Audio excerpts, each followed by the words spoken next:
Voici Ayana, 32 ans, professeure de littérature dans une ville côtière de taille moyenne, dont les yeux bruns chaleureux ne ratent rien.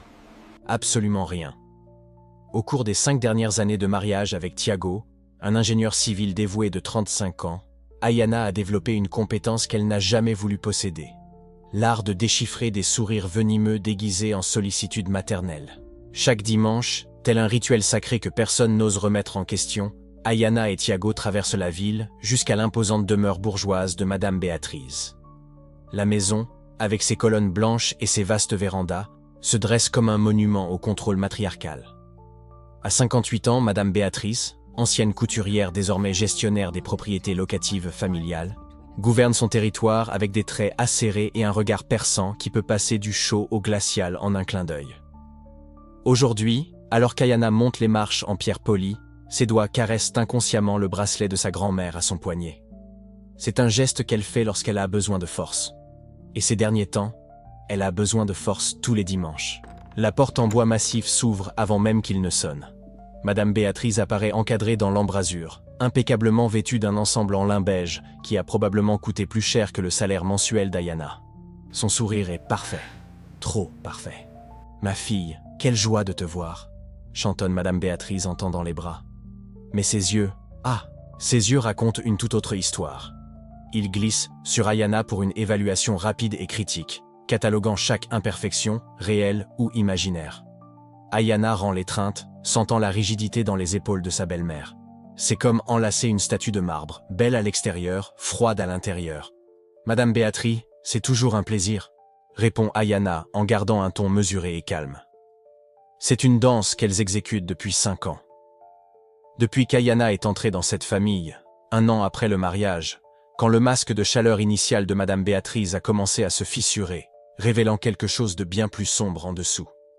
Thiago entre juste derrière, embrassant le front de sa mère avec une affection sincère. Il ne voit rien. Ou peut-être ne veut-il rien voir. Pour lui, sa mère est la femme qu'il a élevée seule après la mort prématurée de son père, qui a cousu des vêtements jusqu'à s'en faire saigner les doigts pour payer ses études, qui a bâti un petit empire immobilier à force de travail acharné et de sacrifices. Et Ayana aime Thiago pour sa loyauté. Mais parfois, cette même loyauté ressemble à un mur de verre entre eux, transparent mais impénétrable. La table du dîner est déjà dressée avec la précision d'un champ de bataille. Assiettes en porcelaine fine, couverts en argent étincelant, verres en cristal capturant la lumière du vieux lustre. Madame Béatrice insiste toujours pour servir le dîner du dimanche, comme s'il recevait des dignitaires étrangers. C'est une démonstration de pouvoir, un rappel constant de qui détient le contrôle dans cette relation triangulaire. « Ayana, ma chérie, tu portes encore ce chemisier ?» remarque Madame Béatrice, alors que tout le monde s'assoit, la voix dégoulinante d'une fausse inquiétude. « Ne le prends pas mal, mon amour, mais une professeure doit bien présenter. Les gens jugent, tu sais. Et tu représentes notre famille maintenant. » Le coup est précis, calculé, enveloppé de couches de sollicitude maternelle, mais empoisonné en son cœur. Ayana sent la vague familière de doute et de colère se disputer l'espace dans sa poitrine. Elle a acheté ce chemisier bleu marine il y a seulement 3 mois. Il est correct, professionnel, joli. Mais sous le regard critique de Madame Béatrice, il semble soudain usé, inapproprié, inférieur. Thiago ne lève même pas les yeux de son portable. Il n'a pas entendu. Ou a fait semblant de ne pas entendre. « Je vous remercie de votre sollicitude, Madame Béatrice », répond Ayana, la voix ferme malgré sa turbulence intérieure. « Ce chemisier est approprié pour mon travail. Mes élèves se moquent des marques onéreuses. Ce qui leur importe, c'est que je sois là et que j'enseigne. » Le sourire de Madame Béatrice vacille pendant une fraction de seconde. C'est si bref qu'un battement de cils suffirait à le manquer. Mais Ayana l'a vu. Elle le voit toujours. « Bien sûr, bat en retraite doucement Madame Béatrice, en tripotant les serviettes en lin comme si la conversation était trop triviale pour mériter attention. « Je veux juste ce qu'il y a de mieux pour toi. Après tout, tu es comme une fille pour moi. » Mensonge. Le mot résonne dans l'esprit d'Ayana comme une cloche d'église. Mensonge, mensonge, mensonge. Mais elle sourit. Elle sourit toujours. Parce que maintenir l'harmonie familiale est ce qu'on apprend aux femmes comme Ayana. Avaler le venin et appeler ça un remède. Le dîner se poursuit avec des plats élaborés. Un pot-au-feu succulent avec ses légumes racines, des pommes de terre rôties au romarin, une salade verte crisp, le tout préparé avec la précision de quelqu'un qui sait que la nourriture peut aussi être une arme. Madame Béatrice sert des portions généreuses dans l'assiette de Tiago, tandis qu'elle en donne une quantité visiblement moindre à Ayana. « Tu es si maigre, Ayana. Tu dois manger plus », dit Madame Béatrice alors même qu'elle limite la nourriture dans son assiette. Tiago a besoin d'une épouse en bonne santé, forte, capable. Capable. Le mot flotte dans l'air comme de la fumée. Capable de quoi exactement? Ayana connaît la réponse non dite. Capable de donner des petits-enfants. C'est là le véritable point de discorde, le véritable champ de bataille que Madame Béatrice a choisi. Ayana et Tiago ont décidé d'attendre avant d'avoir des enfants. Ayana veut consolider sa carrière, peut-être faire un master. Tiago soutient cette décision. Mais pour Madame Béatrice, ce choix est un affront personnel, une négation de son droit d'être grand-mère, d'étendre son influence à travers une autre génération. « Nous allons bien. Merci », dit calmement Ayana. « Quand nous serons prêts pour cette étape, vous serez la première informée. » Madame Béatrice émet un léger bruit de désapprobation, mais n'insiste pas. Pas devant Tiago. Elle est bien trop intelligente pour ça.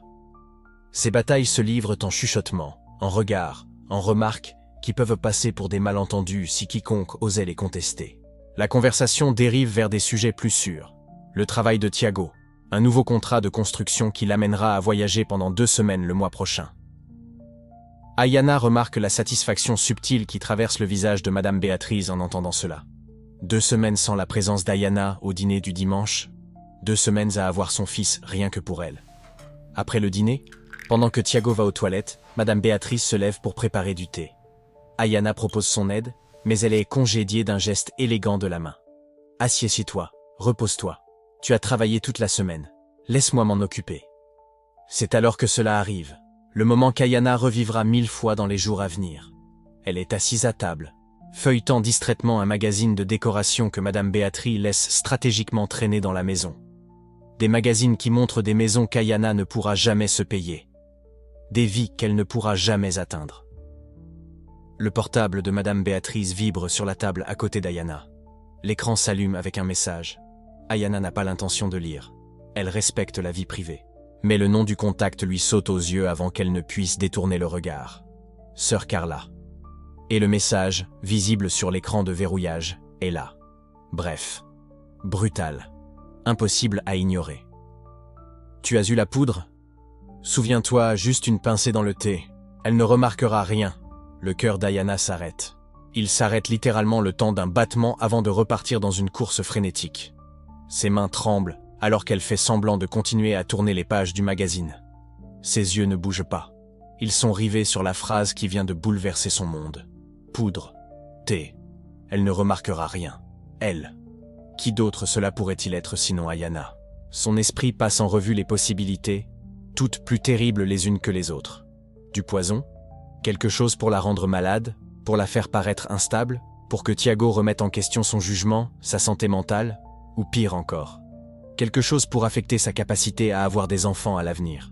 L'obsession de Madame Béatrice pour les petits-enfants est-elle si intense qu'elle ferait ça? Irait-elle aussi loin? Le téléphone s'éteint, emportant avec lui la preuve accablante. Mais les mots sont gravés dans l'esprit d'Ayana comme s'ils avaient été taillés dans la pierre. Madame Béatrice revient de la cuisine portant un plateau en argent avec une théière en porcelaine et 3 tasses délicates. Son visage est parfaitement composé, serein, maternel. C'est une actrice accomplie. Combien d'autres performances Ayana a-t-elle vues, sans réaliser la fausseté qui se cachait derrière? Thé à la camomille, annonce chaleureusement Madame Béatrice. Ta spécialité, Ayana. Je l'ai fait spécialement pour toi, pour t'aider à te détendre. Tu as l'air si tendue ces derniers temps. Ayana observe, comme si elle regardait un film au ralenti, pendant que Madame Béatrice dispose les tasses. Elle verse du thé dans 2 tasses, une pour Ayana et une pour elle-même. Tiago n'aime pas les tisanes, il préfère le café. C'est maintenant, c'est le moment. Ayana observe les mains de Madame Béatrice, guettant le moindre mouvement suspect, le moindre geste furtif. Et alors, elle le voit. Madame Béatrice positionne son corps de manière à ce que Tiago, qui vient de revenir et s'assoit dans la pièce adjacente, ne puisse pas voir ses mains. Elle attrape son sac à main, une petite pochette en cuir qu'elle garde toujours près d'elle. Ses doigts disparaissent à l'intérieur pendant 1 seconde seulement. Juste 1 seconde. Mais Ayana voit, elle voit tout. Quand Madame Béatrice se retourne vers la table, il y a quelque chose dans sa main. Quelque chose de trop petit pour être identifié à distance. Ses doigts planent au-dessus de la tasse destinée à Ayana. La tasse aux délicates fleurs peintes sur les côtés. La tasse dont Madame Béatrice insiste toujours pour dire qu'elle est sa préférée. Le temps semble se figer. Ayana peut entendre son propre sang bourdonner dans ses oreilles. Elle peut sentir chaque muscle de son corps se contracter, se préparant à agir, à crier, à se confronter. Mais elle ne bouge pas. Parce qu'une partie d'elle, la partie que Thiago qualifierait de paranoïaque, la partie que Madame Béatrice passerait 5 ans à essayer de convaincre qu'elle était trop sensible, qu'elle s'imaginait des choses, cette partie a besoin de certitude. Elle a besoin de preuves. Madame Béatrice bouge sa main, et Ayana ne peut pas voir exactement ce qui se passe ensuite. Sa vision est bloquée par le corps de sa belle-mère, positionnée avec précision pour masquer l'action. Quand Madame Béatrice s'éloigne, les 2 tasses de thé sont sur le plateau, fumantes et innocentes. Elle soulève le plateau avec un sourire chaleureux et commence à traverser la pièce en direction d'Ayana. « Tiens, ma chérie, bois pendant que c'est chaud. Ça te fera tellement de bien. » Les yeux d'Ayana se posent sur la tasse que Madame Béatrice lui tend. Elle remarque que les doigts de sa belle-mère sont parfaitement fermes.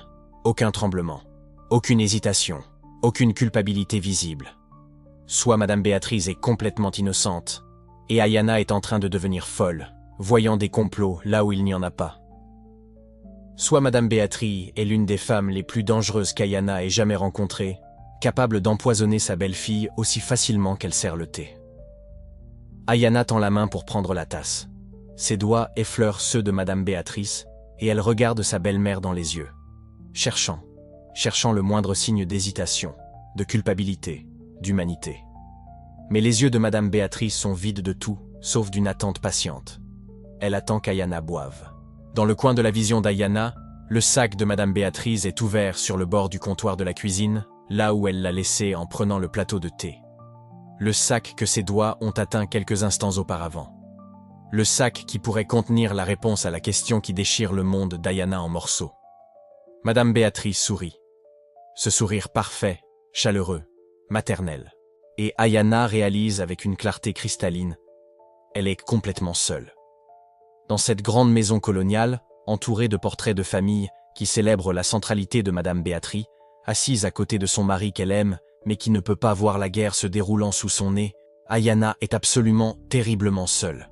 La tasse de thé brûle dans ses mains. Attend. Tout comme Madame Béatrice attend, avec ce sourire empoisonné déguisé en amour maternel. Et le sac de Madame Béatrice reste ouvert sur le comptoir, ses secrets toujours cachés, mais peut-être, juste peut-être, à la portée de quelqu'un d'assez courageux pour chercher la vérité. La tasse de thé brûle dans les mains d'Ayana. La vapeur monte en spirale paresseuse, transportant l'arôme de camomille et quelque chose d'autre. Quelque chose qu'elle ne peut pas identifier.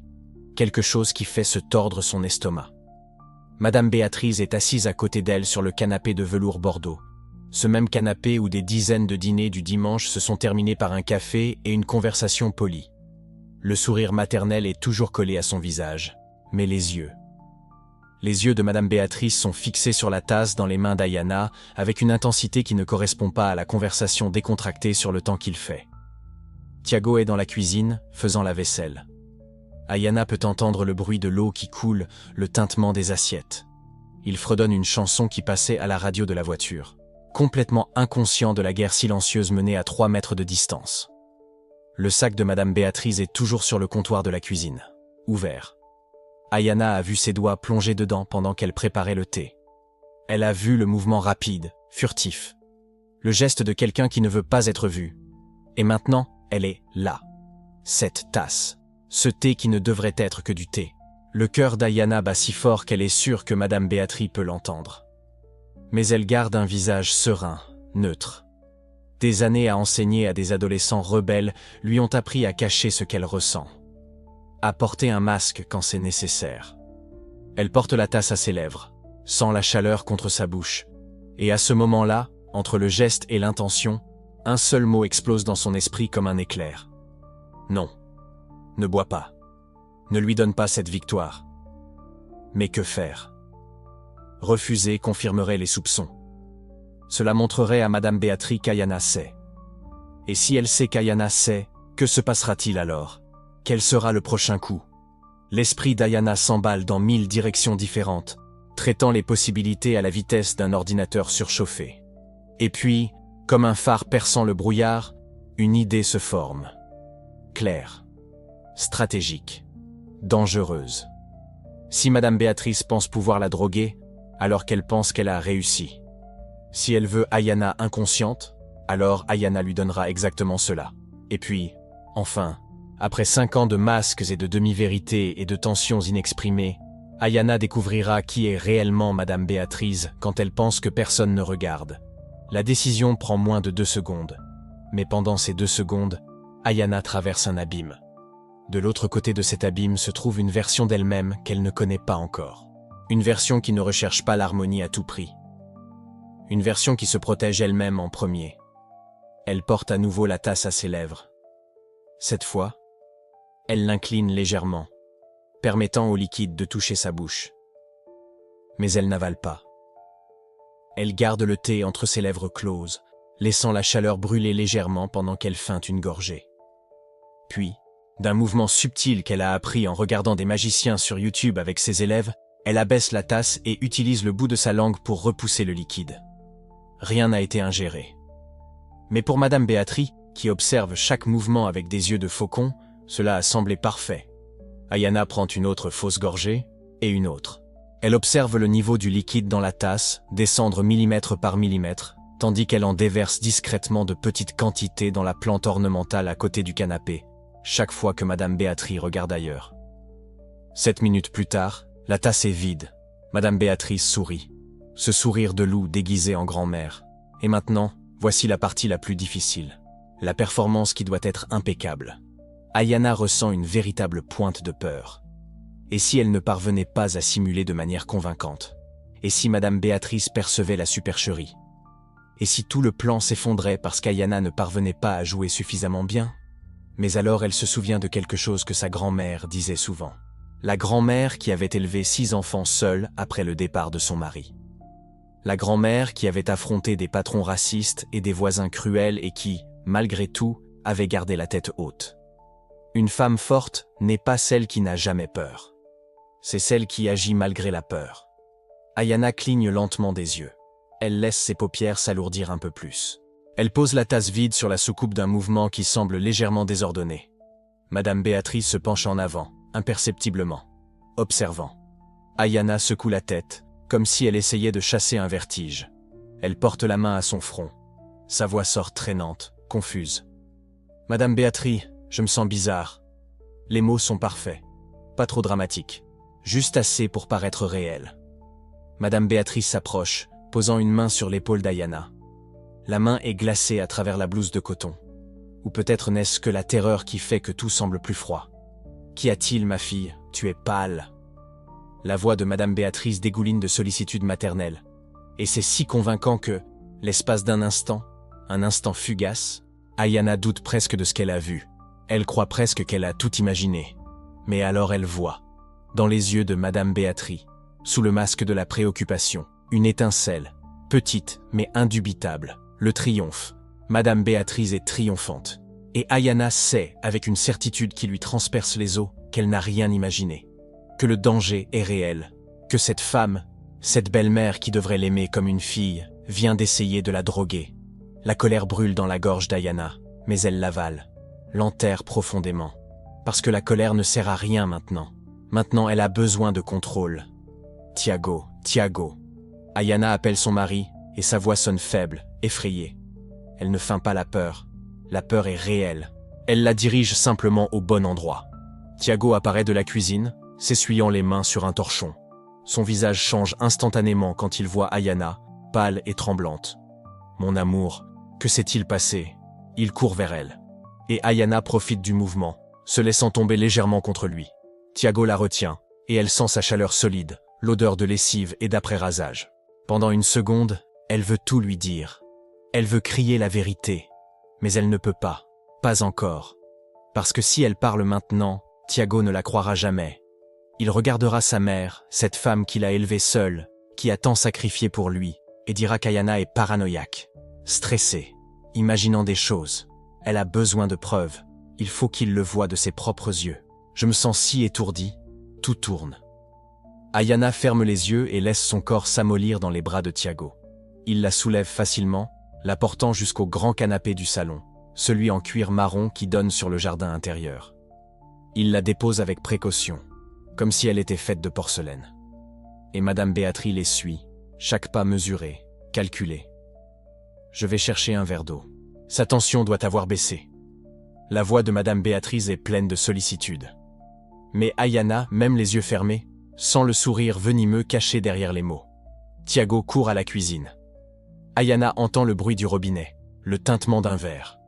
Et puis, pendant 3 secondes interminables, elle reste seule avec Madame Béatrice. Seule et supposément inconsciente. Ayana garde les yeux fermés, la respiration lente et profonde. Chaque muscle du corps doit être détendu. Toute tension, toute contraction, et la supercherie sera révélée. Elle sent la présence de Madame Béatrice s'approcher. Elle sent son ombre bloquer la lumière du lustre. Elle sent la chaleur d'un autre corps humain planer au-dessus du sien. Et puis, Madame Béatrice fait quelque chose qui gèle le sang dans les veines d'Ayana. Elle rit. Pas fort. Ce n'est pas un éclat de rire. C'est un rire doux, presque inaudible. Un rire de pure satisfaction, comme si elle venait de gagner une partie. Ayana veut ouvrir les yeux. Elle veut sauter et la confronter. Elle veut crier. Mais si elle fait ça, elle perd tout. Elle perd le seul avantage qu'elle a. Alors elle reste immobile, morte au monde, tandis que Madame Béatrice se penche plus près, si près qu'Ayana peut sentir son souffle, légèrement amer, contre son visage. Enfin, le mot est chuchoté si doucement qu'Ayana l'entend à peine. Mais elle l'entend, et le poids de ce seul mot écrase tout doute résiduel. Enfin, comme si Madame Béatrice attendait ça depuis longtemps, comme si ce moment était planifié, désiré. Des pas reviennent de la cuisine. Thiago revient. Madame Béatrice s'éloigne rapidement, et quand Thiago entre dans la pièce, elle est assise dans le fauteuil à côté du canapé, les mains croisées sur les genoux, une expression de préoccupation maternelle parfaitement arrangée sur son visage. Elle ne s'est toujours pas réveillée. La voix de Thiago est tendue, inquiète. Il aime vraiment Ayana, elle le sait. Elle le sent dans la façon dont il touche son visage, vérifiant sa température, dans la façon dont il ajuste le coussin sous sa tête. Elle respire normalement. Alors peut-être n'est-ce que de la fatigue. Elle a tellement travaillé, la pauvre. Madame Béatrice écarte la situation d'un revers de main, comme si s'évanouir était quelque chose de parfaitement normal, parfaitement inoffensif. Et Ayana perçoit le génie maléfique de cela. Parce que si quelque chose lui arrive vraiment, si elle tombe vraiment malade ou pire, Madame Béatrice a déjà planté la graine. Elle a déjà créé le récit. Ayana était fatiguée. Ayana était stressée. Ce n'était qu'un accident malheureux. Tu penses que je devrais appeler l'hôpital? Thiago est sincèrement inquiet maintenant. Et Ayana ressent une pointe de culpabilité à l'idée de le faire souffrir ainsi. Mais elle repousse cette culpabilité. Ce n'est pas sa faute. Rien de tout cela n'est de sa faute. Attends encore quelques minutes. Si elle ne se réveille pas, on appelle. Madame Béatrice est calme, contrôlée. Comme quelqu'un qui sait exactement ce qui se passe et combien de temps cela va durer. Ayana garde une respiration régulière. Garde les yeux fermés. Et attend. Elle peut sentir Thiago assis à côté d'elle, lui tenant la main. Elle sent son poids enfoncer le canapé. Et elle peut sentir Madame Béatrice observer de loin, attendre. Mais attendre quoi? Que veut-elle? Que va-t-il se passer ensuite? Les minutes s'étirent comme des heures. Le lustre au-dessus de sa tête émet un bourdonnement sourd. Un oiseau chante dans le jardin dehors. L'horloge murale fait tic-tac. Chaque seconde est une éternité. Et puis Thiago se lève. Je vais chercher mon portable là-haut, juste pour être sûr. Il monte les escaliers. Ayana entend ses pas s'éloigner, monter au 2e étage, et soudain, elle est à nouveau seule avec Madame Béatrice. Le silence qui suit est si dense qu'il semble solide. Ayana peut l'entendre presser contre ses oreilles, écraser ses poumons. Elle garde les yeux fermés, garde sa respiration lente. Mais chaque nerf de son corps hurle. Chaque instinct de survie lui crie d'ouvrir les yeux, de courir, de se battre. Des pas s'approchent du canapé. Madame Béatrice bouge. Elle se rapproche. Ayana peut entendre sa respiration maintenant. Elle sent la température de l'air changer alors que Madame Béatrice bloque la lumière. Et puis, le bruit d'un tissu qui bouge. Quelque chose qu'on ouvre. Un sac? Le même sac qui était dans la cuisine? Ayana meurt d'envie de jeter un coup d'œil. Juste une fente. Juste assez pour voir ce que fait Madame Béatrice. Mais elle ne peut pas. Elle ne peut pas prendre le risque. Alors elle reste là. Vulnérable. Exposée. Complètement à la merci d'une femme qui vient de prouver qu'elle n'a aucune pitié. Le cœur d'Ayana bat si fort qu'elle est sûre que Madame Béatrice peut le voir pulser à travers son chemisier. Mais elle force chaque muscle à rester détendu. Chaque respiration à rester stable. D'autres pas à l'étage. Tiago revient. Immédiatement, Ayana entend le bruit de quelque chose qu'on referme précipitamment. Le sac. Madame Béatrice range quelque chose. Quand Tiago descend les escaliers, Madame Béatrice est à nouveau assise dans le fauteuil, les mains croisées, l'expression sereine. Comme si de rien n'était. Comme si elle n'était pas le monstre qu'elle est vraiment. Tiago revient aux côtés d'Ayana, et elle peut sentir l'inquiétude émaner de lui par vagues presque palpables. Toujours rien? Rien. La voix de Madame Béatrice est douce, patiente. Et pendant qu'Ayana reste là, feignant l'inconscience, une terrible prise de conscience s'installe dans son esprit. Elle ne sait pas combien de temps elle pourra maintenir cette comédie. Elle ne sait pas ce que Madame Béatrice fera ensuite. Elle ne sait pas si Tiago la croira quand tout cela sera fini. Mais elle sait une chose avec une certitude absolue. Elle a franchi une ligne. Et il n'y a pas de retour en arrière. Quoi que Madame Béatrice prévoit de faire en pensant qu'Ayana est inconsciente, Ayana en sera témoin. Elle verra, elle saura. Et alors, enfin, elle aura la vérité. Pas la vérité que les gens feignent lors des réunions de famille. Pas la vérité polie des dîners du dimanche. La vraie vérité. La vérité laide. La vérité qui se cache sous des sourires maternels et des tasses de thé empoisonnées. Ayana reste immobile sur le canapé en cuir marron. Les yeux fermés. La respiration lente. Le cœur battant comme un tambour de guerre. Et attend. Elle attend de découvrir exactement qui est Madame Béatrice quand elle pense que personne ne regarde. Elle attend de voir jusqu'où une belle-mère est capable d'aller.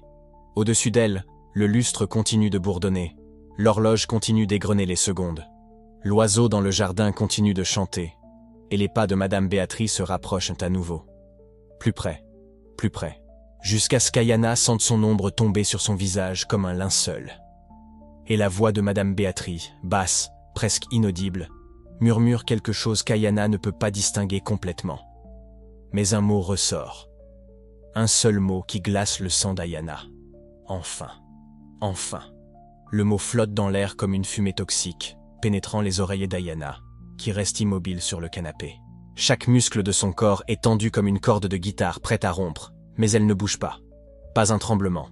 Pas un soupir. Parce que maintenant, plus que jamais, elle doit savoir. Madame Béatrice se rapproche encore plus.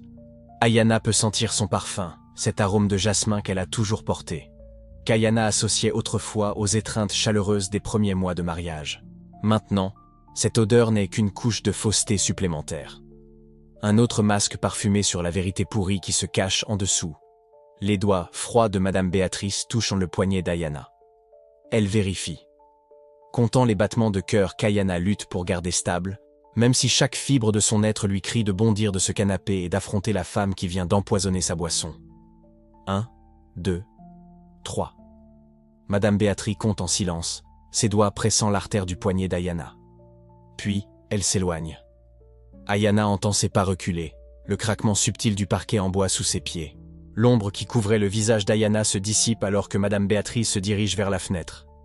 C'est alors qu'Ayana entend la voix de Tiago, venant du couloir. « Maman, que s'est-il passé ?» J'ai entendu un bruit. Sa voix est inquiète, mais il y a aussi cette hésitation caractéristique.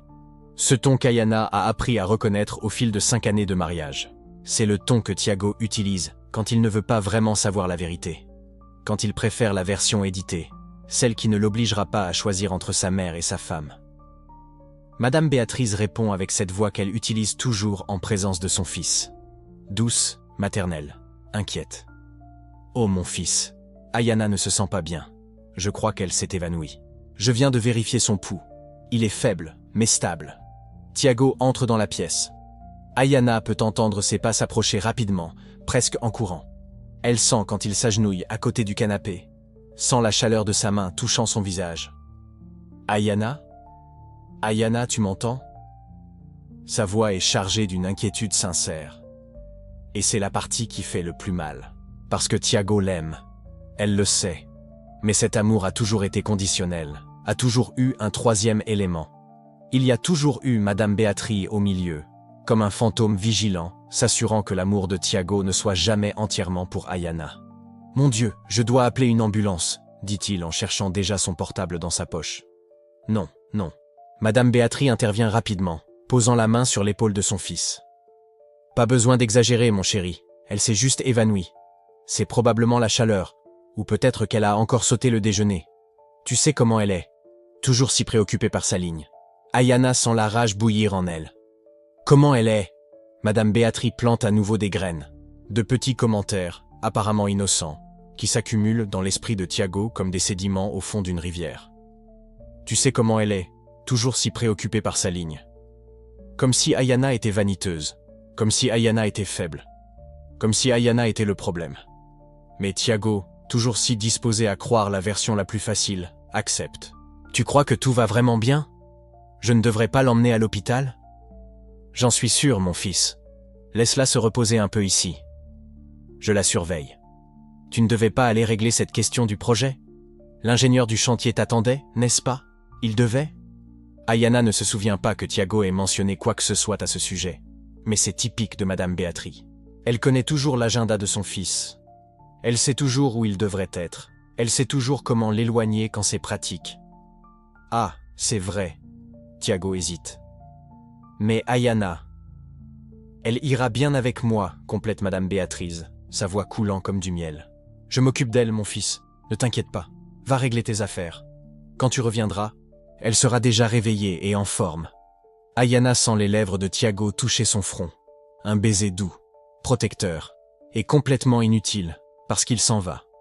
Il la laisse ici, inconsciente, vulnérable, seule avec la femme qui vient de la droguer. D'accord, cède Tiago, comme il cède toujours. Mais au moindre souci, vraiment au moindre souci, tu m'appelles, d'accord ? Bien sûr. Mon amour, pars tranquille. Les pas de Tiago s'éloignent, la porte d'entrée s'ouvre, se ferme. Le bruit de sa voiture qui démarre sur le parking à l'extérieur, le moteur qui ronronne, et puis le silence qui s'ensuit quand il s'en va est si dense qu'Ayana peut presque le toucher. Elle est seule avec Madame Béatrice. Pendant un long moment, rien ne se passe. Ayana garde les yeux fermés, la respiration lente et superficielle, chaque sens aiguisé pour détecter le moindre mouvement. L'horloge au mur continue de marquer les secondes.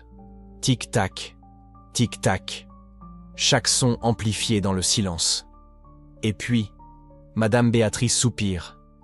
C'est un soupir profond, de soulagement. Comme si elle avait retiré un masque lourd qu'elle portait depuis des heures. Ayana entend le son de son portable être déverrouillé. Le toucher doux des doigts sur l'écran. La tonalité d'appel. Une sonnerie. 2 sonneries. 3. Allô ? La voix qui répond est féminine. Plus âgée. Ayana la reconnaît immédiatement. Sœur Elena. La sœur de Madame Béatrice, qui vit à Salvador et rend visite occasionnellement pour les fêtes de famille. Elena, c'est moi. Béatrice, comment vas-tu, ma sœur ? Je vais bien. Je vais très bien, en fait.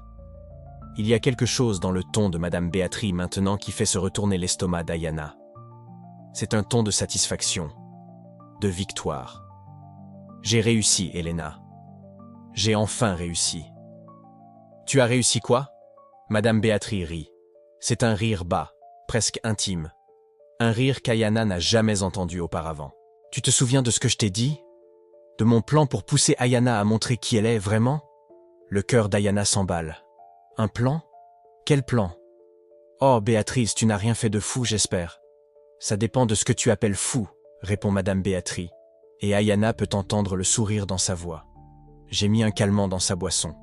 Rien de grave. Juste assez pour la mettre hors de combat quelques heures. Béatrice, calme-toi, calme-toi.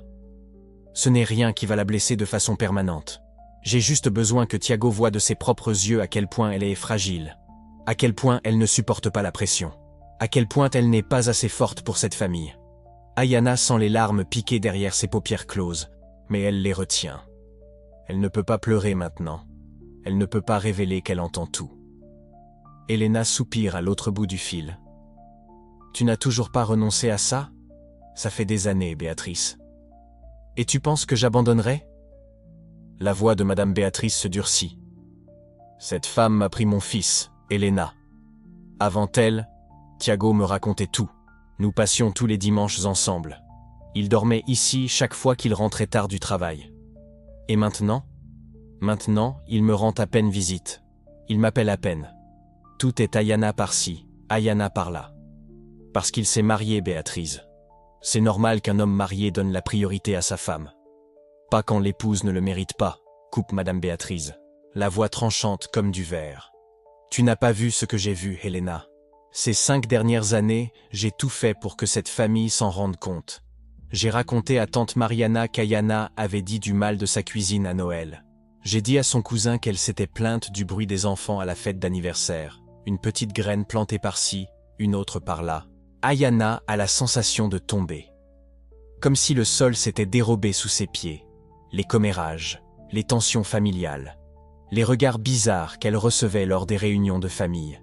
Ces commentaires passifs-agressifs qui semblaient surgir de nulle part. Rien de tout cela n'était accidentel. Rien de tout cela n'était un malentendu. Tout venait de Madame Béatrice. Et ça a marché, demande Helena, la voix chargée de désapprobation, mais aussi de curiosité. En partie. Sa famille se méfie déjà. Mais Tiago, Tiago est têtu. Il continue de la défendre. Il continue de dire que j'exagère, que je vois des problèmes là où il n'y en a pas. Madame Béatrice marque une pause. Ayana entend à nouveau le bruit des pas. Elle marche dans le salon. Mais maintenant, avec elle évanouie ici, fragile, dépendante, je vais pouvoir lui montrer. Je vais pouvoir lui chuchoter à l'oreille qu'elle n'est peut-être pas stable, qu'elle a peut-être besoin d'aide, que le mariage pèse peut-être trop lourd sur ses épaules. Et quand il doutera, quand il se posera des questions, je serai là pour le soutenir, pour le consoler, pour lui rappeler que, quoi qu'il arrive, il aura toujours sa mère. Tu es terrible, Béatrice, dit Helena. Mais il y a une pointe d'admiration réticente dans sa voix. Je suis une mère, corrige Madame Béatrice, et une mère fait ce qu'il faut pour protéger son fils. Protéger ou contrôler? Il y a un silence à l'autre bout du fil. Puis Madame Béatrice reprend la parole, la voix plus basse maintenant, plus vulnérable. J'ai élevé ce garçon toute seule, après la mort de son père, Helena. Tu te souviens comme c'était dur. J'ai travaillé comme couturière pendant 20 ans pour lui payer une bonne école, pour payer l'université, pour faire de lui l'homme qu'il est aujourd'hui. Et voilà qu'arrive une petite prof de littérature, avec ses livres et ses belles idées, et elle me vole tout. Elle vole mon fils, ma raison d'être, ma vie entière. Ayana sent sa poitrine se serrer. Pas par sympathie, mais par reconnaissance. Parce qu'elle comprend enfin. Madame Béatrice ne la déteste pas parce qu'elle est méchante. Madame Béatrice la déteste parce qu'elle est la preuve vivante que Tiago a grandi. Que Tiago n'a plus besoin d'elle. Que le travail de Madame Béatrice, la mission de sa vie, est terminé. Et c'est Ayana qui le lui a montré. Mais cela ne justifie rien. Cela ne justifie pas les années de manipulation. Cela ne justifie pas les mensonges. Cela ne justifie pas le poison dans la boisson. Alors qu'est-ce que tu vas faire maintenant? Demande Helena. Maintenant j'attends qu'elle se réveille. Je vais faire celle qui est très inquiète. Je vais suggérer qu'elle consulte peut-être un médecin, peut-être un thérapeute. Je vais planter l'idée dans la tête de Tiago qu'elle a peut-être besoin d'une aide professionnelle. Et peu à peu, il se rendra compte qu'elle n'est pas la femme forte qu'il croyait, qu'elle est fragile, qu'elle est un fardeau. Un fardeau.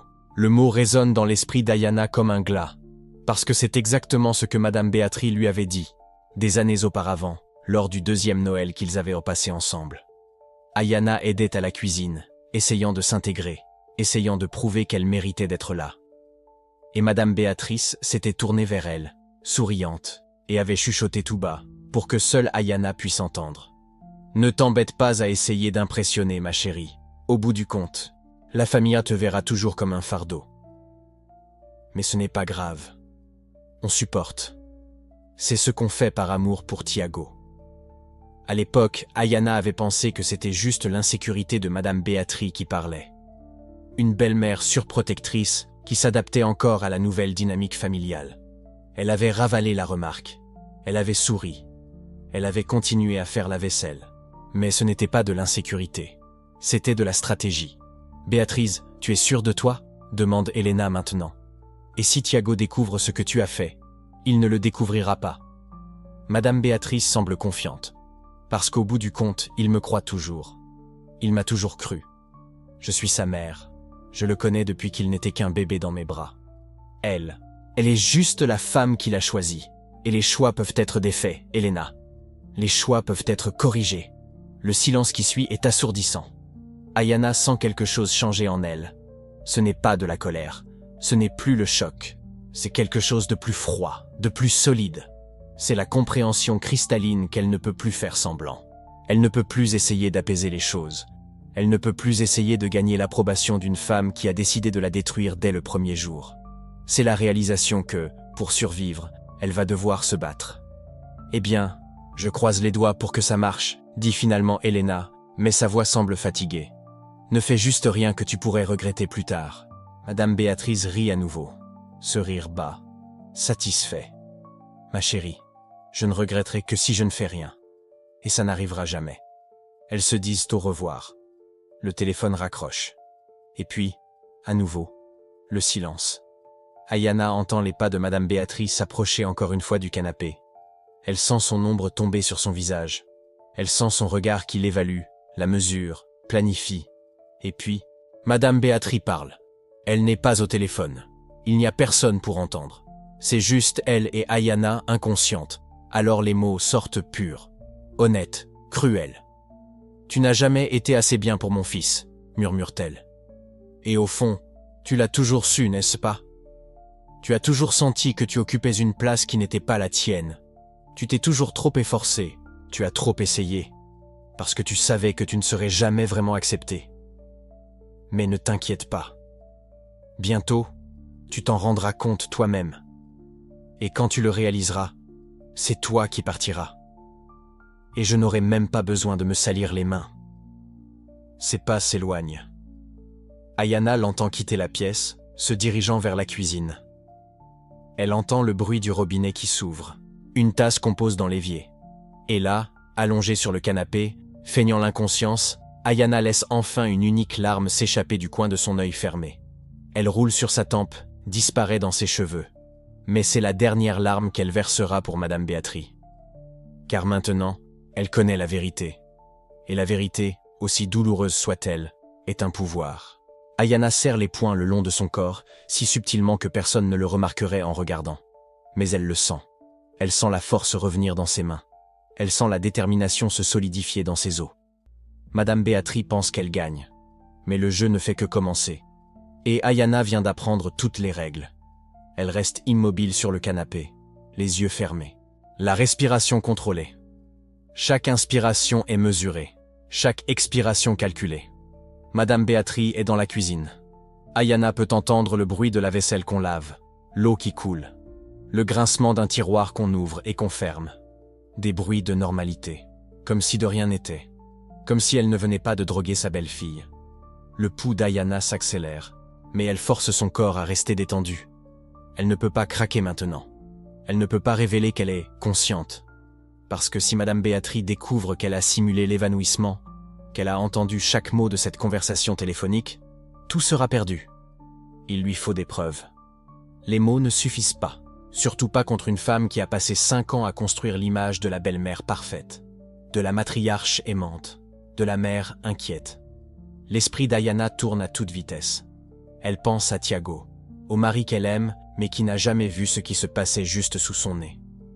Qui a toujours défendu sa mère, qui a toujours dit « Elle ne voulait pas dire ça, chérie, tu as mal interprété, ma mère t'adore ». Si Ayana rentre à la maison aujourd'hui et raconte ce qui s'est passé, sans preuve, sans éléments concrets, que va-t-il se passer? Elle connaît la réponse. Madame Béatrice va tout nier. Elle dira qu'Ayana a fait un malaise toute seule, qu'elle s'est inquiétée, qu'elle a pris soin d'elle. Elle inversera le récit avec cette habileté que seuls les manipulateurs expérimentés possèdent. Et Tiago? Tiago croira sa mère, comme il l'a toujours fait. Non. Ayana a besoin de plus que des mots. Et soudain, elle le sent. Le poids froid contre sa cuisse. Le portable. Il est toujours dans la poche de son jean. Madame Béatrice n'a pas pensé à chercher. Une erreur. Une erreur fatale. Mais attraper le téléphone maintenant, Allongé ici sur le canapé, avec Madame Béatrice à quelques mètres de là dans la cuisine, c'est tout risqué. Ayana écoute. L'eau coule encore. Madame Béatrice est occupée. Assez loin? Peut-être. Peut-être pas. Elle bouge la main droite, centimètre par centimètre, si lentement que le mouvement lui-même semble inexistant. Les doigts glissent le long du corps, atteignent la poche, touchent le bord du téléphone. L'eau s'arrête. Ayana se fige, paralysée complètement. Son cœur s'emballe, mais elle garde une respiration lente, profonde, simulant l'inconscience. Des pas. Madame Béatrice vient vers le salon. Ayana referme ses doigts sur le portable, mais ne le sort pas. Elle ne bouge pas. Elle attend. Elle sent la présence de sa belle-mère debout à l'entrée de la pièce, qui observe, analyse, cherche des signes de conscience. Combien de secondes passent? 10, 20, cela semble une éternité. Puis les pas s'éloignent. Madame Béatrice retourne à la cuisine, ouvre le réfrigérateur, prend quelque chose, ferme la porte. Ayana respire, lentement, et sort le téléphone de sa poche. Maintenant vient la partie la plus difficile. Elle ne peut pas regarder l'écran. Elle ne peut pas ouvrir les yeux. Elle doit tout faire au toucher. Grâce aux années de mémoire musculaire. Elle glisse le doigt sur l'écran. Reconnaît la position du bouton d'alimentation. Appuie. Sent la douce vibration indiquant que le téléphone est déverrouillé. Dieu merci pour la reconnaissance faciale. Ses doigts glissent sur l'écran. Cherche l'icône de l'enregistreur vocal. C'est un risque. Un risque énorme. Car si Madame Béatrice revient maintenant, si elle regarde vers le canapé et voit le téléphone dans la main d'Ayana, tout sera fini. Mais sans preuve, c'est déjà fini. Elle touche l'icône, sent la vibration de confirmation. Ça enregistre. Ayana glisse le téléphone sous son corps, le cache entre son dos et le canapé. Le micro assez exposé pour capter les sons, mais invisible aux regards indiscrets. Et maintenant? Maintenant, elle attend. Elle attend que Madame Béatrice passe un autre appel, dise quelque chose de compromettant, fournisse la preuve dont Ayana a désespérément besoin. Mais les minutes passent, et Madame Béatrice reste silencieuse. Ayana force son esprit à prendre du recul, à réfléchir, à la stratégie. Et soudain, sans prévenir, un souvenir surgit. Pas de maintenant, pas d'aujourd'hui, mais d'il y a 15 ans. Elle a 17 ans.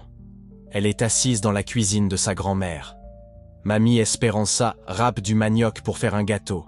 Ses mains ridées, fortes, bougent avec la précision de quelqu'un qui a fait le même geste 1000 fois. Ayana, la voix de la grand-mère est basse, chaleureuse, mais sérieuse. Viens ici, ma petite fille. Je dois t'apprendre quelque chose d'important. Ayana s'approche, s'assoit à côté d'elle. Mamie Esperanza ne la regarde pas tout de suite.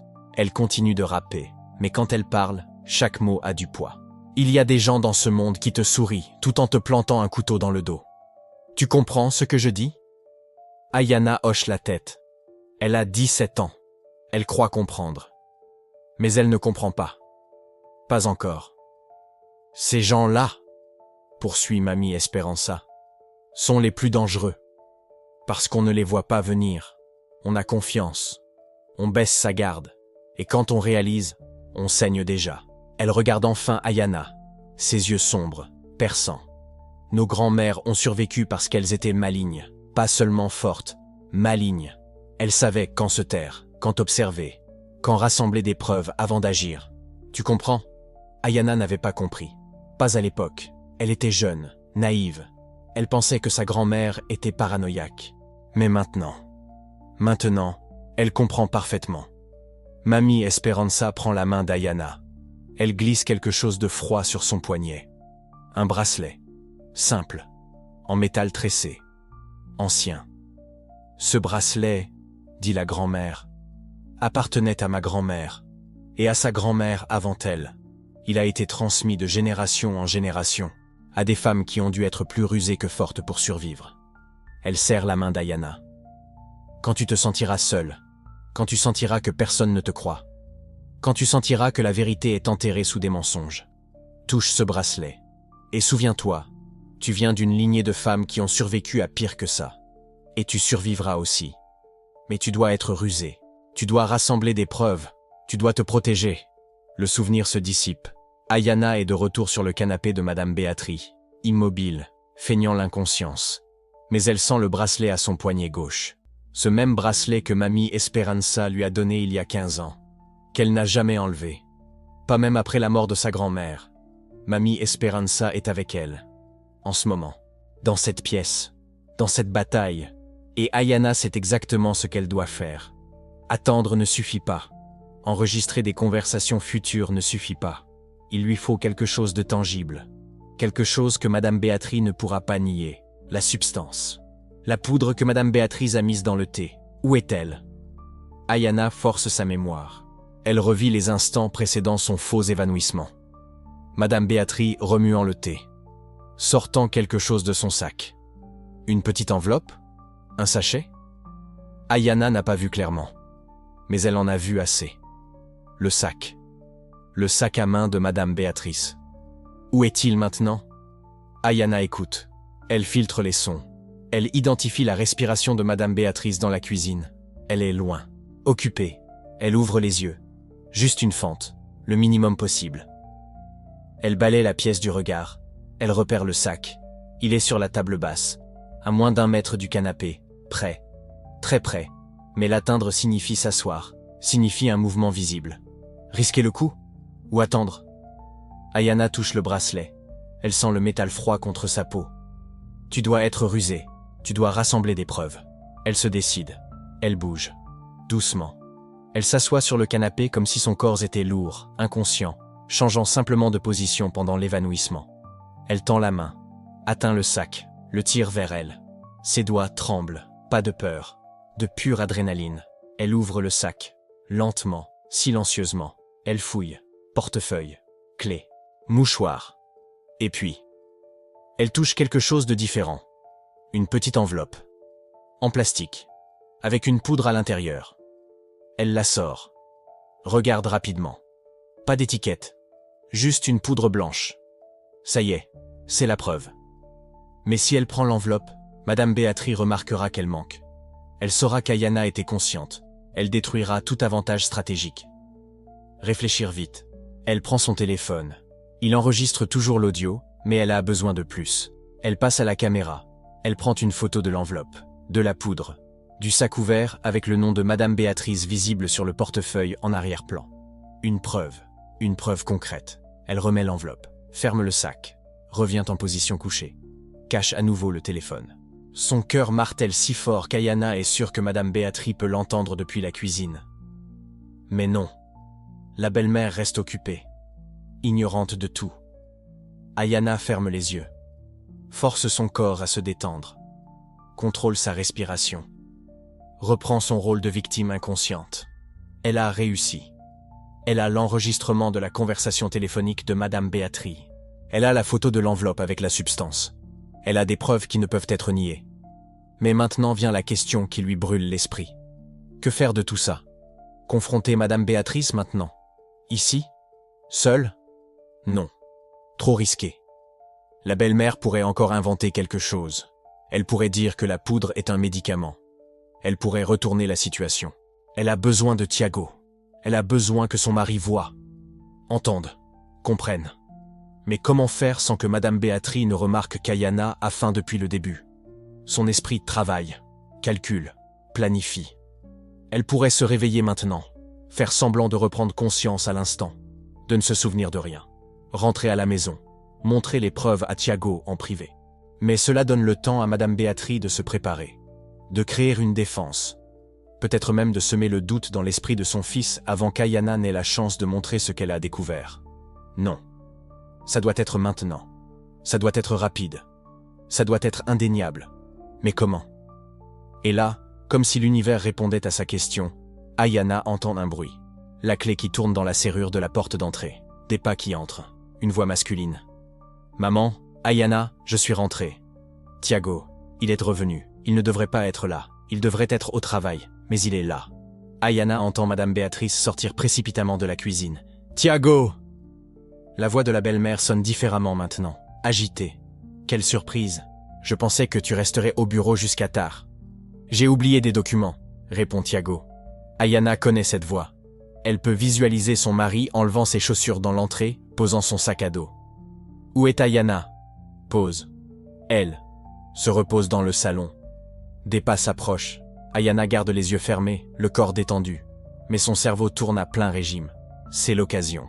Ou le plus grand danger. Si Thiago entre et la voit évanouie, il demandera ce qu'il s'est passé. Madame Béatrice mentira. Elle dira qu'Ayana a fait un malaise toute seule, qu'elle s'est occupée d'elle, que tout est sous contrôle. Et Ayana ne peut pas simplement se réveiller et accuser sa belle-mère. Pas sans contexte, pas sans préparer Thiago d'abord. Mais elle a les preuves, elle a l'audio, elle a la photo. Elle a besoin d'un moment seul avec Thiago. Juste un moment. Ayana? La voix de Thiago est plus proche maintenant. Il est entré dans la pièce. Elle sent sa main toucher son visage. Une inquiétude sincère dans la voix. Mon amour, qu'est-ce qui s'est passé? Pourquoi tu t'es évanoui? Elle s'est sentie mal, s'empresse de répondre Madame Béatrice. Elle a bu le thé et soudain, elle a commencé à avoir des vertiges. Je l'ai aidée à s'allonger ici. J'étais sur le point de t'appeler. Mensonge, mensonge complet. Mais dit avec tant de conviction que même Ayana, qui connaît la vérité, y croirait presque. Évanoui? Thiago semble alarmé. Ça fait combien de temps? Une vingtaine de minutes, répond Madame Béatrice. Ayana sent Thiago s'agenouiller à côté du canapé. Elle sent sa main vérifier son pouls. Ce contact familier. Aimé. Mais maintenant chargé d'urgence. Il faut aller à l'hôpital, dit-il. Non, non, intervient rapidement Madame Béatrice. Elle va déjà mieux. Regarde, sa respiration est normale. Ça doit être une baisse de tension. Tu sais comment elle est. Elle ne mange pas correctement. Encore des mensonges, des couches et des couches de mensonges. Et Thiago la croit. Bien sûr qu'il la croit. Pourquoi ne la croirait-il pas? C'est sa mère, la femme qu'il a élevée, en qui il a une confiance aveugle. Ayana sent la colère monter, la frustration, mais aussi autre chose, de la détermination. Elle va en finir avec ça. Maintenant. Aujourd'hui. Mais elle doit être parfaite. Elle doit être irréfutable. Elle ouvre les yeux. Doucement, comme quelqu'un qui se réveille d'un véritable évanouissement. Thiago? Sa voix sort faible, convaincante. Ayana, Dieu merci. Il la tire dans ses bras. Tu m'as fait peur. Qu'est-ce qui s'est passé? Elle le regarde, puis regarde Madame Béatrice.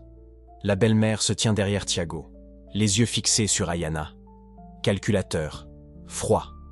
Il y a un avertissement dans ce regard, une menace silencieuse. Tu vas dire la vérité, Ayana? Tu vas accuser ta belle-mère devant son fils? Sans preuve visible? Sans témoin? Tu vas risquer ton mariage sur une accusation que je nierai jusqu'à la mort? Le regard de Madame Béatrice dit tout cela sans prononcer un seul mot. Et Ayana soutient son regard. Elle maintient le contact visuel. Parce qu'elle a des preuves. Parce qu'elle a l'enregistrement. Parce qu'elle a la photo. Parce que grand-mère Esperanza lui a appris à être maligne. Commence Ayana, la voix encore faible, mesurée. Mais avant qu'elle ne puisse continuer, Madame Béatrice fait un pas en avant. Elle pose la main sur l'épaule de Thiago. Son expression se transforme instantanément en inquiétude maternelle. « Mon fils, dit-elle doucement, je pense qu'il vaut mieux que tu ramènes Ayana à la maison. Elle a besoin de se reposer dans un environnement familier. Je vais préparer un thé à emporter, quelque chose pour donner de l'énergie. » Thiago hoche la tête, toujours obéissant, toujours confiant. Mais Ayana voit la manœuvre. Madame Béatrice veut les séparer. Elle veut du temps pour réfléchir, pour construire sa défense. Ça n'arrivera pas. Non, dit Ayana, la voix encore faible mais ferme. Pas besoin de thé. Elle s'assoit complètement. Regarde Thiago, puis Madame Béatrice. C'est le moment, le point de non-retour. Je dois te montrer quelque chose, Thiago, dit Ayana, et elle attrape le téléphone caché dans son dos. Madame Béatrice comprend immédiatement. Ses yeux s'écarquillent. Le masque commence à se fissurer. Ayana, dit-elle, sa voix prenant un ton d'avertissement. Mais Ayana ne s'arrête pas. Elle ne vacille pas. Elle regarde son mari. L'homme qu'elle aime, qu'elle a choisi, avec qui elle a construit une vie. Et elle prie pour qu'il voie la vérité. Elle prie pour qu'il la croie. Parce que s'il ne la croit pas, s'il choisit sa mère plutôt que sa femme même face aux preuves, Ayana sait que plus qu'une relation familiale sera brisée. C'est tout leur mariage qui sera détruit. « Thiago », répète-t-elle, tenant le téléphone. « Tu dois voir ça, maintenant. » Madame Béatrice est paralysée, le visage pâle, les yeux fixés sur le portable dans la main d'Ayana. Et Thiago regarde les deux femmes tour à tour, entre sa mère et sa femme. Confus, inquiet, sans comprendre la tension qui a tranché l'air comme une lame. La pièce est dans un silence absolu. 3 personnes, 3 destins liés, 3 avenirs qui dépendent de ce qui va se passer dans les prochaines secondes. Ayana tient le téléphone. Madame Béatrice retient son souffle. Et Thiago porte le poids d'un choix qu'il ne sait même pas qu'il doit faire. Pas encore. Ayana lève le téléphone. Pas lentement. Pas avec hésitation. Avec la fermeté de quelqu'un qui a déjà décidé que ce moment arriverait. Qui a déjà calculé chaque mot, chaque seconde, chaque conséquence. Thiago regarde l'appareil dans les mains de sa femme comme s'il n'avait jamais vu de téléphone auparavant. Comme si cet objet ordinaire, cet écran illuminé, pouvait contenir quelque chose capable de redéfinir sa réalité tout entière. Et c'est le cas. Madame Béatrice arrête de respirer. Littéralement. Ses poumons refusent d'inspirer parce qu'elle sait, avec la certitude viscérale de celle qui a joué et perdu, que ce qui va suivre ne pourra pas être défait. « Thiago, chéri, j'ai besoin que tu voies quelque chose. » La voix d'Ayana est calme. Dangereusement calme. Le genre de calme qui vient après la tempête, quand tout a déjà été détruit et qu'il n'y a plus rien à perdre. « Ayana, non !» commence Madame Béatrice, mais le mot sort faible, brisé, aussi différent de la voix tranchante qu'elle a toujours utilisée comme une arme. « Maman !» dit Thiago, sans comprendre encore, essayant toujours de faire médiation, croyant toujours qu'il peut réparer ce qui est sur le point de voler en éclats. Laisse-la parler. Et à ce moment-là, dans cette fraction de seconde où il choisit d'écouter sa femme avant sa mère, Madame Béatrice sent le sol se dérober sous ses pieds. Ayana touche l'écran. Une photo apparaît. Une petite enveloppe blanche, avec des résidus de poudre encore visibles sur le bord intérieur. L'image est nette, incontestable. Thiago s'approche, plissant les yeux. « Qu'est-ce que c'est ?»« Ça, Thiago, c'est ce que ta mère a mis dans mon thé aujourd'hui. » Le silence qui suit n'est pas une absence de son. C'est le bruit assourdissant d'un monde qui s'effondre, de vérités ignorées, minimisées, justifiées pendant des années, prenant enfin une forme tangible. « Ce n'est pas ce que tu crois », s'écrie Madame Béatrice, la voix montant de 2 octaves, désespérée. « Ah non ?» Ayana ne hausse pas le ton. Elle n'en a pas besoin. « Alors dites-moi, Madame Béatrice, à quoi cela ressemble-t-il pour vous ?» Thiago regarde sa mère. Puis sa femme. Puis la photo à nouveau. Comme si le fait de la regarder plusieurs fois pouvait faire disparaître cette enveloppe. « Maman, c'est quoi cette histoire ?» Madame Béatrice ouvre la bouche, mais rien ne sort. Parce qu'il n'y a pas de justification répétée pour ce moment. Il n'y a pas d'excuse socialement acceptable pour avoir empoisonné sa belle-fille. Il n'y a pas de scénario de manipulation qui couvre cette situation spécifique. Et Ayana le sait. « Attends un peu, Thiago. Ce n'est pas tout. » Elle appuie de nouveau sur l'écran. Cette fois, ce n'est pas une image. C'est un fichier audio. Et quand elle appuie sur lecture, la voix qui sort du petit haut-parleur du téléphone est inconfondible. C'est la voix de Madame Béatrice. « Elena, c'est moi. Écoute, j'ai réussi. Je l'ai mis dans sa boisson. Maintenant, il n'y a plus qu'à attendre que ça fasse effet. » Thiago se fige. Il s'arrête littéralement au milieu d'un mouvement, le corps raide comme de la pierre. L'enregistrement continue. Non, ça ne fera pas de dégâts permanents.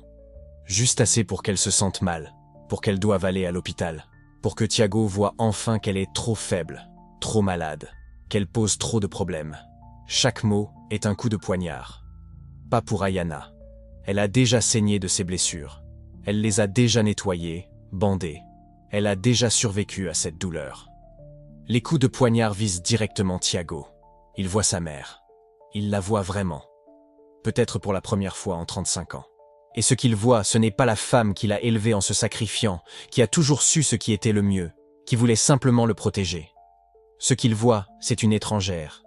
Une femme capable de planifier, capable d'exécuter, capable de sourire au visage de sa belle-fille, tout en versant du poison dans sa boisson. L'enregistrement continue, implacable. Si elle tombe assez malade, Thiago réalisera que cette femme n'apporte que des problèmes dans sa vie. Il a besoin de quelqu'un de fort à ses côtés, quelqu'un en bonne santé. Pas de cette prof fragile qui invente des crises. Qui invente des crises? Les mots résonnent dans la pièce comme le glas. Combien de fois Ayana a-t-elle été malade ces 2 dernières années?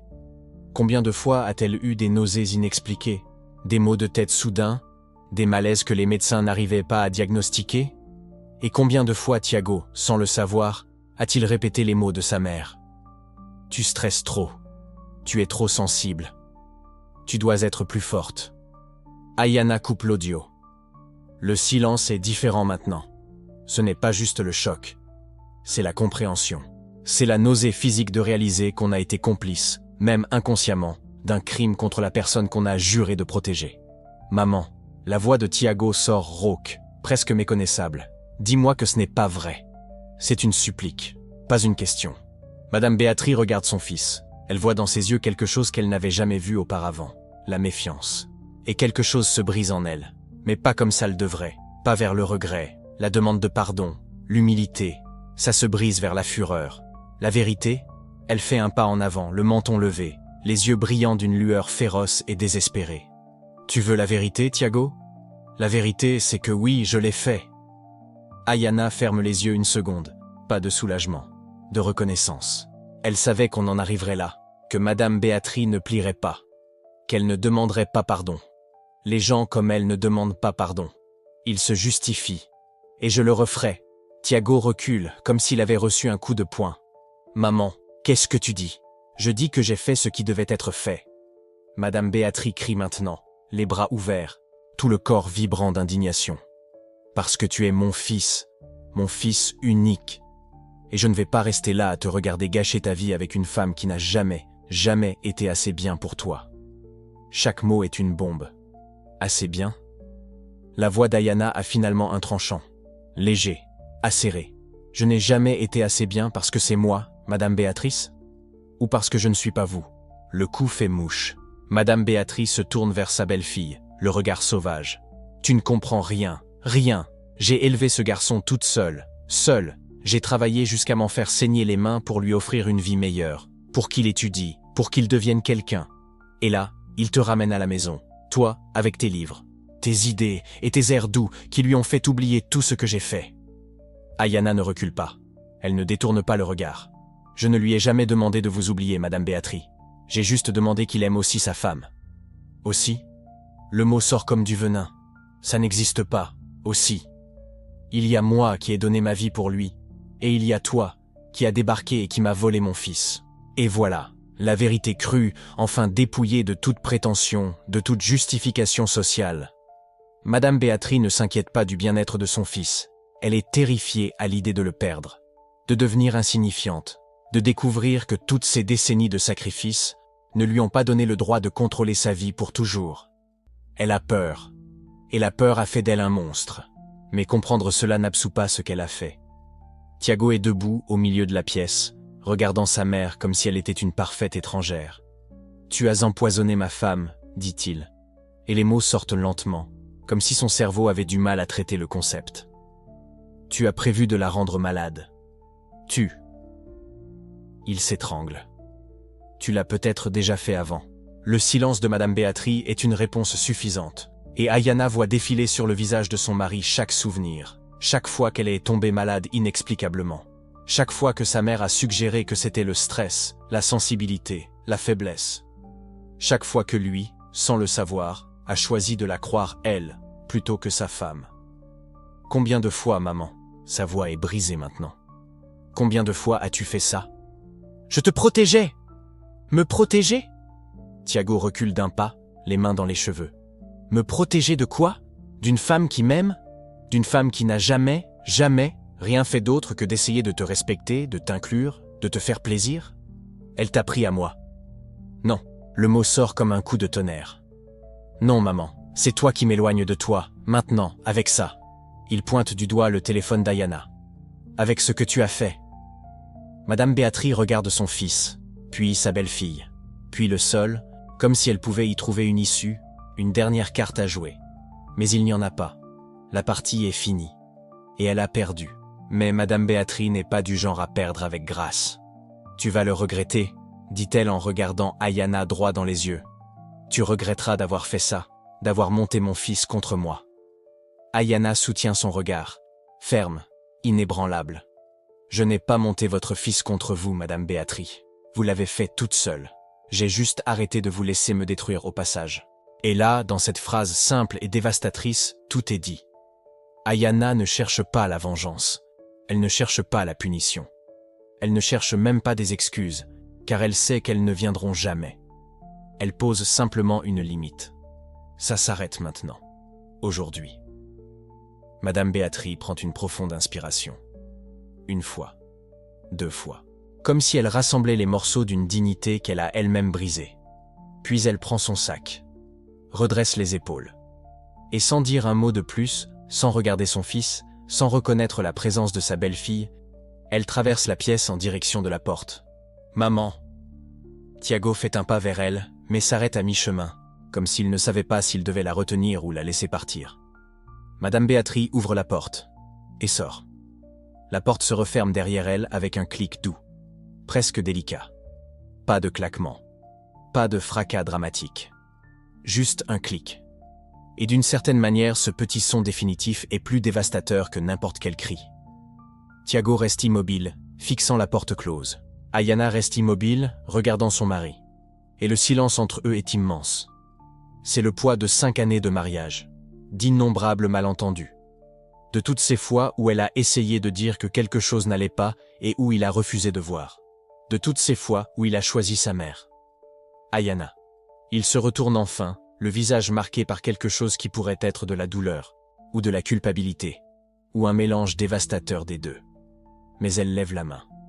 Doucement. Mais fermement. Pas maintenant, Thiago. Parce qu'il y a des choses qui doivent être dites, des questions qui doivent retrouver réponse, des blessures qui doivent être reconnues avant de pouvoir commencer à guérir. Mais pas maintenant. Maintenant, Ayana a juste besoin de respirer. Elle a besoin de sentir le poids de cette victoire qui ne ressemble pas tout à fait à une victoire. Cette justice qui n'apporte pas la joie qu'elle imaginait. Cette vérité qui, enfin révélée, laisse seulement un goût amer de tout ce qui a été perdu en chemin. Elle s'est sauvée elle-même. Mais à quel prix? Thiago s'effondre sur le canapé, la tête entre les mains, les épaules voûtées sous le poids d'une vérité qu'il ne voulait pas, mais qu'il ne peut plus ignorer. Et Ayana reste debout, seule au milieu du salon, tenant le téléphone qui contient les preuves d'une guerre qu'elle a gagnée. Mais en regardant son mari anéanti sur le canapé, la porte fermée par laquelle sa belle-mère est sortie, et l'avenir incertain qui s'ouvre devant elle comme un abîme sombre et inconnu, elle ne peut s'empêcher de se demander. Est-ce que vaincre revient toujours à gagner? La justice vaut-elle toujours le prix qu'on paie pour l'obtenir? Elle ne connaît pas la réponse. Pas encore. Mais elle sait qu'elle ne peut plus faire marche arrière. Que la femme qu'elle était, celle qui faisait semblant de boire le thé et s'effondrait sur le canapé, n'existe plus. Cette Ayana-là est morte. Et celle qui se tient debout maintenant, dans cette pièce silencieuse, est quelqu'un de nouveau. Quelqu'un de plus fort, de plus affûté, de plus protégé, mais aussi de plus seul. Et cette solitude, cette certitude d'avoir bien agi mais de l'avoir payé cher, c'est la vérité que personne ne vous dit sur le fait de se défendre. Que la liberté a parfois un goût de cendre. Que la justice ressemble parfois à une victoire vide. Que se protéger soi-même peut signifier tout briser autour de soi. Ayana regarde par la fenêtre. Dehors, le soir tombe. Le ciel est teinté d'orange et de rose, indifférent au drame humain qui s'est joué ici. Et elle pense à sa grand-mère, aux histoires qu'elle racontait, sur ces femmes qui refusaient d'être détruites, sur ces vérités qui devaient être dites, quel qu'en soit le prix. Sa grand-mère dirait qu'elle a bien fait. Mais est-ce que sa grand-mère lui dirait aussi que ce serait si difficile? Que vaincre ne ressemblerait pas à une victoire? Thiago lève la tête, les yeux rouges, le visage de quelqu'un qui vient de perdre l'illusion la plus importante de sa vie. « Je suis désolé », murmure-t-il. Et Ayana ne sait pas s'il s'excuse de ne pas l'avoir cru plus tôt, d'avoir laissé sa mère aller aussi loin, pour toutes ces années où il a choisi la loyauté familiale plutôt que la vérité. Ou s'il s'excuse pour quelque chose qui est encore à venir, pour un choix qu'il devra encore faire, pour un avenir qu'ils devront désormais construire tous les deux sur les décombres de ce qui a été détruit aujourd'hui. Elle ne répond pas, parce qu'elle ne sait pas quoi dire. Parce que le pardon ne vient pas facilement quand on a passé des années à se faire empoisonner, au sens propre comme au figuré, et que personne à vos côtés ne s'en est rendu compte. Parce que certaines blessures sont trop profondes pour un simple « je suis désolé ». Le silence s'installe à nouveau. Et cette fois, aucun des deux ne tente de le rompre. car il n'y a pas de mots pour ce moment. Juste la vérité nue, brutale, inéluctable, flottant entre eux comme de la fumée. Madame Béatrice est partie. Le masque est tombé. La vérité a éclaté. Et maintenant, il ne reste plus qu'à découvrir si un mariage peut survivre quand les fondations sur lesquelles il a été bâti se révèlent être faites de sable. Le silence qui a envahi la pièce après le départ de Madame Béatrice était différent de tous ceux qu'Ayana avait connus. Ce n'était pas la paix. Ce n'était pas du soulagement. C'était le genre de silence qui règne après l'explosion d'une bombe, quand le bruit s'arrête enfin, mais que vos oreilles bourdonnent encore. Tiago était debout près de la table, les bras ballants le long du corps, fixant la porte par laquelle sa mère était sortie. Ayana était assise sur le canapé, les mains tremblant encore légèrement, l'adrénaline de la confrontation pulsant toujours dans ses veines. Aucun des deux ne parla pendant plusieurs minutes, puis Tiago se tourna lentement vers elle. Et Ayana vit quelque chose dans ses yeux qu'elle n'avait jamais vu auparavant. De la honte. Il ouvrit la bouche comme pour dire quelque chose, la referma, l'ouvrit à nouveau. Finalement, sa voix sortit rauque, brisée. « Je te crois. » 3 jours plus tard, assis à la table à manger de leur appartement, entourés de livres et de plantes qu'ils avaient dû soigneusement cultiver au fil des ans, Ayana et Tiago eurent la conversation qui aurait dû avoir lieu depuis longtemps. La conversation qu'il avait évitée. La conversation qu'elle avait repoussée par peur de ce que cela pourrait signifier pour leur mariage. Tiago était assis de l'autre côté de la table, les mains serrant une tasse de café froid qu'il n'avait pas touché depuis plus d'1 heure. « J'ai vu les signes, Ayana, » dit-il sans la regarder. « Je les ai vus. Il y a des années. » Ayana sentit sa poitrine se serrer. Les commentaires devant ma famille. Les comparaisons avec les filles de ses amis. La façon dont elle te faisait toujours te sentir petite. Tiago leva enfin les yeux vers elle, et il y avait des larmes. « J'ai vu tout ça. Et je n'ai rien fait. Pourquoi ?» La voix d'Ayana était calme, mais empreinte d'une profonde douleur. Parce que c'était plus facile. Tiago déglutit avec peine. Parce que c'était plus facile de croire que tu étais trop sensible, que ma mère était juste, protectrice. Parce que l'affronter aurait signifié admettre que la femme qui m'a élevé, qui a tant sacrifié pour moi, était capable de cruauté intentionnelle. Il se passa les mains sur le visage. Et je suis désolé. Je suis tellement désolé, Ayana. Parce qu'en choisissant mon confort, en choisissant de ne pas voir, je t'ai laissé affronter tout ça toute seule. J'ai failli à mon devoir de mari. Ayana garda le silence un long moment. Une partie d'elle voulait lui pardonner immédiatement. C'était cette partie d'elle qui avait toujours fait passer la paix avant la vérité, l'harmonie avant la justice. Mais il y avait une autre partie d'elle maintenant. La partie qui avait faim de s'évanouir pour se protéger. La partie qui avait enregistré la conversation comme preuve. La partie qui avait confronté Madame Béatrice avec la vérité en main. Cette partie-là savait que le pardon sans changement ne signifiait rien. J'ai besoin que tu comprennes une chose, Tiago. Ayana se pencha en avant, la voix ferme. Je ne m'excuserai plus de me protéger. Je ne ferai plus semblant que tout va bien quand ce n'est pas le cas. Et je ne sacrifierai plus ma dignité pour maintenir la paix dans ta famille. Tiago hocha lentement la tête. Je comprends. Non. Ayana secoua la tête. J'ai besoin que tu fasses plus que comprendre. J'ai besoin que tu choisisses. Parce que dorénavant, les choses seront différentes. Elle prit une profonde inspiration. Nous n'irons plus dîner tous les dimanches chez ta mère. Notre maison est notre sanctuaire. Et si elle veut nous voir, ce sera selon nos conditions, à notre rythme, quand je me sentirai prête. Tiago ouvrit la bouche pour répondre, mais Ayana poursuivit. Et si elle parle mal de moi, si elle essaie de m'humilier, si elle fait quoi que ce soit qui franchisse les limites que je fixe maintenant, tu prendras ma défense. Sur le champ. Sans hésitation. Ou ça ne marchera pas. Les larmes coulèrent librement sur le visage de Tiago maintenant. Je le ferai. Je le promets. Je te choisirai, Ayana. C'est toi que je choisirai. Ayana sentit quelque chose se briser en elle. Pas de douleur, mais de soulagement. Parce qu'enfin, après 5 ans, elle entendait les mots qu'elle avait besoin d'entendre. Et même si une partie d'elle doutait encore, même si une partie d'elle avait encore peur qu'il retombe dans ses vieux travers, elle décida de lui donner une chance de faire ses preuves. Pas parce qu'elle était naïve, mais parce qu'elle connaissait désormais sa propre valeur. Et s'il ne parvenait pas à respecter cela, Elle aurait la force de partir. 3 semaines passèrent. 3 semaines sans contact avec Madame Beatrice. 3 semaines de silence là où il y avait auparavant des appels quotidiens, des messages constants, des visites à l'improviste. Tiago avait essayé de l'appeler 2 fois. Les 2 fois, elle lui avait raccroché au nez. Il avait envoyé des messages, sans réponse. Et Ayana vit le poids que cela faisait peser sur ses épaules. Elle vit la façon dont il regardait le téléphone parfois, avec une expression de douleur et de confusion. Elle savait qu'une partie de lui espérait encore que sa mère appelle, qu'elle s'excuse, qu'elle reconnaisse ce qu'elle avait fait. Mais Madame Beatrice n'était pas le genre de personne qui s'excuse. C'était le genre de personne qui coupait tout contact quand elle ne pouvait plus contrôler le récit. Et dans son silence, Ayana réalisa quelque chose. Tiago ne manquait pas à Madame Beatrice. Ce qui lui manquait, c'était le contrôle qu'elle avait sur lui. Et maintenant que ce contrôle lui avait été arraché, maintenant que le masque était tombé et que la vérité était exposée, elle préférait rester seule plutôt que d'admettre qu'elle avait tort. C'est cette prise de conscience qui a finalement apporté une sorte de paix à Ayana, parce qu'elle a compris qu'elle n'aurait rien pu faire différemment. Il n'y avait aucun moyen de plaire à une personne dont l'approbation était conditionnée à sa soumission. Il n'y avait aucun moyen de gagner un jeu dont les règles étaient conçues pour la faire perdre.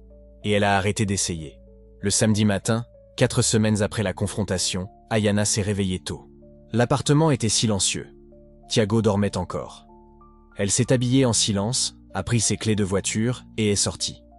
Elle a conduit pendant 40 minutes jusqu'au cimetière où sa grand-mère était enterrée. Le ciel était couvert, mais il ne pleuvait pas. Une légère brise portait l'odeur de l'herbe mouillée et des fleurs. Ayana a marché le long du chemin de pierre jusqu'à trouver la pierre tombale simple avec le nom qu'elle aimait tant. Esperança Maria da Silva, Mamie Esperança. Ayana s'est agenouillée devant la tombe, ses doigts traçant les lettres gravées dans la pierre. Pendant un long moment, elle est restée là, simplement, en silence.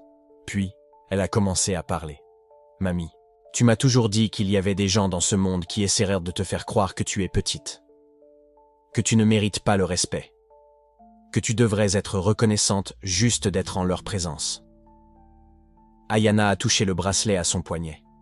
Le bracelet que sa grand-mère lui avait donné des années auparavant. « Tu m'as dit de ne jamais croire ces gens, de protéger mon cœur, de connaître ma valeur. » Des larmes ont commencé à couler sur son visage. Et pendant longtemps, mamie, j'ai oublié. Je l'ai laissé me faire sentir petite. J'ai accepté des miettes de respect parce que j'avais peur de perdre ma famille. Ayana a pris une profonde inspiration, tremblante.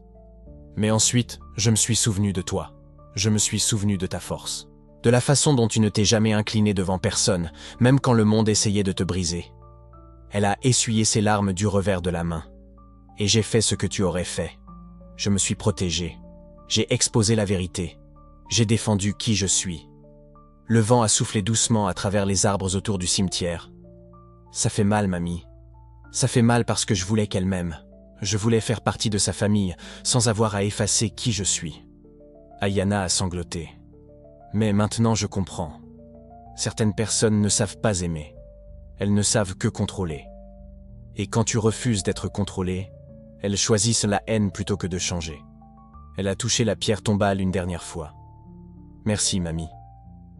De m'avoir appris que la vérité blesse, mais que le mensonge tue, qu'il vaut mieux être seule et libre qu'accompagnée et prisonnière, que le véritable amour n'exige jamais que tu te diminues. Ayana est restée là quelques minutes de plus, sentant simplement la présence de sa grand-mère, d'une certaine manière encore vivante en ce lieu. Puis elle s'est levée, a épousseté la terre de ses genoux et est retournée à la voiture. Mais cette fois, elle ne portait plus le poids qu'elle avait apporté avec elle. Elle l'avait laissé sur la tombe de sa grand-mère et n'avait emporté que la force. Quand Ayana est rentrée à l'appartement, Tiago était dans la cuisine en train de préparer du café. Il l'a regardée quand elle est entrée et a immédiatement remarqué qu'elle avait pleuré. « Ça va ?» demanda-t-il doucement. Ayana a hoché la tête. « Oui, je suis allé rendre visite à ma grand-mère. » Tiago s'est approché d'elle, hésitant, comme s'il n'était pas sûr qu'elle veuille être touchée. Mais Ayana a fait un pas en avant et l'a serrée dans ses bras. Et ils sont restés là, au milieu de la petite cuisine de leur appartement, entourés des plantes qu'ils arrosaient ensemble tous les matins, des livres qu'ils se lisaient à voix haute l'un à l'autre, de la vie qu'ils essayèrent de construire. Ce n'était pas parfait. Il y avait encore beaucoup de douleur, beaucoup d'incertitudes. Tiago avait encore beaucoup de travail à faire pour réparer la confiance qu'il avait brisée. Et Ayana avait encore des jours où la colère et le chagrin revenaient de plein fouet. Mais ils essayaient. Cette fois, avec honnêteté. Cette fois, sans masque. Cette fois, avec la vérité comme fondation, même si cette vérité était douloureuse. Parce qu'Ayana avait appris quelque chose de fondamental. Qu'il ne sert à rien de construire une relation sur des mensonges et des silences commodes. Que la paix qui vient de l'évitement du conflit n'est pas une vraie paix. Que l'amour qui exige que tu t'effaces n'est pas de l'amour. Et qu'elle méritait mieux. Elle avait toujours mérité mieux. Ce soir-là, assis sur le canapé avec les lumières de la ville brillant à travers la fenêtre, Tiago a pris la main d'Ayana. « Ma mère m'a envoyé un message aujourd'hui, » dit-il calmement. Ayana sentit son corps entier se crisper. Qu'a-t-elle dit? Qu'elle veut parler, qu'elle est prête à écouter. Ayana resta silencieuse un instant. « Tu la crois ?» Tiago soupira. « Je ne sais pas. Une partie de moi veut croire, mais une autre partie. » Il secoua la tête. « Une autre partie de moi sait qu'elle essaie peut-être juste de trouver un moyen de reprendre le contrôle. » Ayana hocha lentement la tête. « Et qu'est-ce que tu veux faire ?» Tiago la regarda. « Je veux faire ce qui est juste pour nous, pas pour elle. Pour nous. » Ayana sentit quelque chose se dénouer dans sa poitrine, parce que c'était la réponse dont elle avait besoin. Pas une promesse que tout irait bien, pas une garantie de fin heureuse, mais un engagement, un choix. « Alors, attendons, » dit calmement Ayana. « Donnons du temps. Et si elle a vraiment changé, si elle est vraiment prête à respecter nos limites, peut-être pourrons-nous considérer. Mais lentement, à nos conditions. » Tiago lui serra la main. « À nos conditions, » répéta-t-il. Et pour la première fois depuis des semaines, Ayana sentit quelque chose qu'elle avait presque oublié comment sentir. L'espoir. Pas l'espoir naïf que tout serait parfait, mais l'espoir réaliste qu'il était possible de construire quelque chose de vrai sur les ruines de ce qui avait été brisé. Qu'il était possible de choisir la vérité, même quand elle faisait mal. Qu'il était possible de se protéger sans devenir dur. Qu'il était possible d'établir des limites sans se sentir coupable. Et qu'elle avait la force de sa grand-mère qui coulait dans ses veines. La force de toutes les femmes qui l'avaient précédée, qui avaient affronté l'humiliation et l'injustice et avaient pourtant refusé de plier. Ayana regarda le bracelet à son poignet, le métal déjà usé par le temps, mais brillant encore légèrement sous la lumière de la lampe de chevet. Et elle sourit, parce qu'elle savait maintenant que quoi qu'il arrive, peu importait si Madame Béatrice changeait ou non. Peu importait si leur relation avec elle était réparée ou restait brisée. Ayana avait trouvé quelque chose de plus précieux que l'approbation de n'importe qui d'autre. Elle s'était trouvée elle-même. Et personne ne pourrait plus jamais lui enlever cela. 2 mois plus tard, un dimanche matin, Ayana et Tiago créèrent une nouvelle tradition. Au lieu d'aller chez Madame Béatrice, ils préparèrent un petit déjeuner élaboré dans leur appartement.